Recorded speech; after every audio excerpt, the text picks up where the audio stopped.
President of Ghana, please. You have the floor, sir. Chair of the Authority, Your Excellencies, let me begin by bringing you greetings from Accra, from your brothers and sisters here in Ghana, and take the opportunity to welcome President Mbalo from Guinea-Bissau on his membership of the Authority.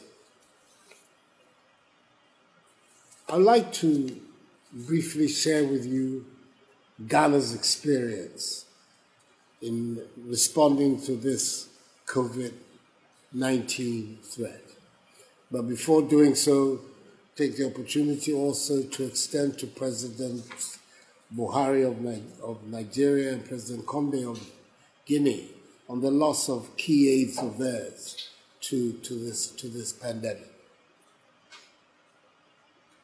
The Ghanaian response has been based on 4 principles. Firstly, an all-Ghana approach, because we recognize that this is not a disease, a threat that can be dealt with only by government. We need to mobilize all the social forces in our country to be able to do so. We're calling upon religious, traditional, academic, scientific, political, and civil societies all to come together in an all-Ghana approach to deal with the threat. Secondly, that we are led and informed at all times by science and by the data that we are able to assemble. We're also learning from the experiences of governments that are of countries and governments that are further down the road in responding to the pandemic. And then finally, we think that it's also an opportunity for us to continue to push ahead with our Ghana Beyond Aid agenda. 6 key objectives have informed the manner in which we have proceeded. 1, to try to limit and stop the importation of the virus. We discovered very early on that virtually all the cases of infections we had in Ghana came from travelers into Ghana. So initially we banned travelers from the epicenters from coming, and finally we ended up by locking our borders completely. And it has proved to be an important tool for us because it's prevented a lot of people who were infected from coming into the country. We saw this when we quarantined all the travelers who came at the time of the closure of our borders.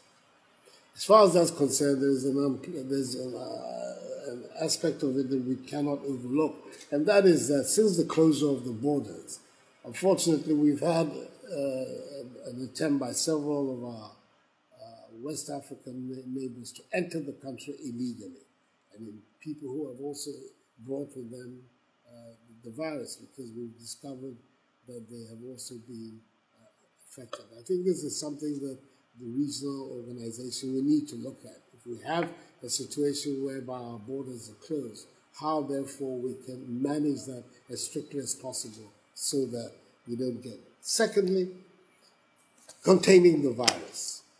The containing of the virus has been through for us an aggressive process of tracing and testing. And so far, over 85,000 Ghanaians have been tested. We're looking to test as much as 100,000 very soon.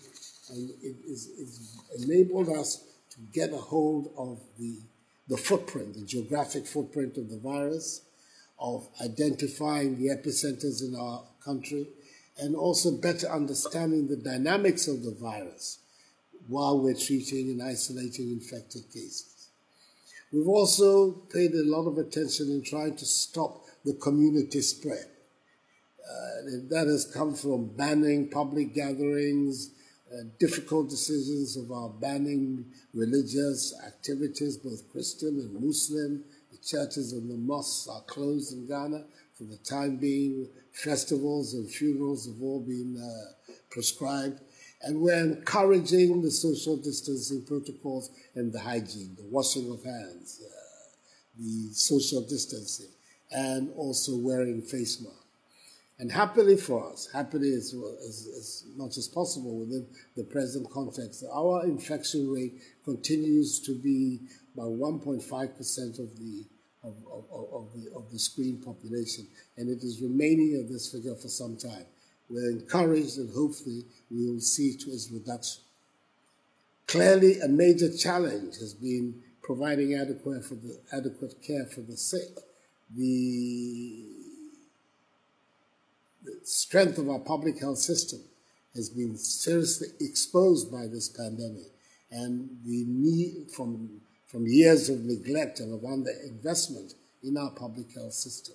So that is a major concern of ours, raising the necessary funds to strengthen our public health system and making that one of the legacies of this pandemic. Limiting also the impact of the virus on social and economic life. We've taken the view that the peculiar circumstances of our society require us to take particular measures to look after the needy and the vulnerable. We have an alleviation program, and we've had various stimulus and relief programs in providing free water, providing subsidized electricity in order to deal with the impact of the virus on especially vulnerable segments of our society. And lastly, we believe that the pandemic has also given us an opportunity to scale up domestic production of the things that we need, both for medical materials, protective equipment, as well as medicines, sanitizers, and the rest. And we believe that with the sufficient support and inspiration from government, domestic manufacturers, local enterprises are capable of rising to the challenge to find us the opportunity to meet our needs from Ghana. So the conclusion from the Ghanaian experience that we have seen is that the consultative and inclusive approach is helping to make the decisions that we take generally acceptable by the population. These are difficult times for all of us, but that is a very important consideration. In the same way that the process of aggressive testing and tracing, testing, and treating has been accompanied by a greater investment in our laboratories and research facilities, is also an important lesson that we have held. The process of locking and unlocking hotspots in our country has also been helping us in balancing the various social and economic implications of what we're doing. This has proved to be a very expensive enterprise. It's involved significant investments in our public health system. So it's an area where we have to revisit even the Abuja declaration about the amounts of money that we should be spending on our health system. And finally, I think it is very, very important that we tailor a Ghanaian, specifically Ghanaian, African response to the handling of this pandemic, and not necessarily copy blindly the methods that are being adopted in countries to the north of us and elsewhere. For instance, our scientists are very engaged in pushing forward the African vaccine manufacturing initiative. Indeed, there is a Ghanaian scientist is the chair of the board of those who are promoting it. We want to get to the possibility that we can produce a peculiarly African vaccine to deal with the problem, because the mutation of the virus in the various parts of the world is different. So we need to have our own way of responding to it. I share very strongly the views of President Ouattara when he says that we must continue to pursue vigorously our regional agenda. And I'm also very happy to hear that the Convergence Council is going to meet very soon to see where we are in terms of the developments that have taken place and the impact they have on our goals of monetary union and the rest. The relief efforts that are being made on our debt, are absolutely essential. and support 100% the view of President Macky Sall that the public debt we should move. Already efforts have been made under the leadership of the Ghanaian and South African finance ministers to negotiate with the World Bank a debt standstill for the countries of the International Development Association. It's something, because for instance, in the case of Ghana, that debt standstill has meant that $500 million that we would have had to pay in interest and principals this year would be standard. We need to go beyond the debt standstill. We need actual debt relief. Therefore, the efforts that are being made should get the wholehearted support of all of us.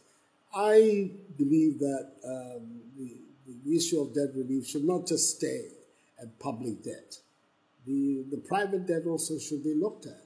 If you like, we can see the cancellation of the private debt as some sort of corporate social responsibility of those who are the sovereign funds who have been investing in our continent and making considerable sums of money out of it. So the debt matter is a matter of great urgency for us, which we need to act on immediately. We are in new territories. It's unusual times, and it requires that there is maximum solidarity amongst ourselves to be able to find lasting solutions. We are here at the beginning of the holy month of Ramadan, so take the opportunity to wish all our Muslim brothers and sisters best wishes as they undertake the month of the fast. Mr. Chairman, I want to commend you very strongly for the initiative of this virtual summit. It's the first in the history of our organization, and to the chairperson of the commission, the president of the commission, and his commissioners for the excellent work they did in preparing very high quality papers for our consideration. Thank you very much for the opportunity to participate in this summit.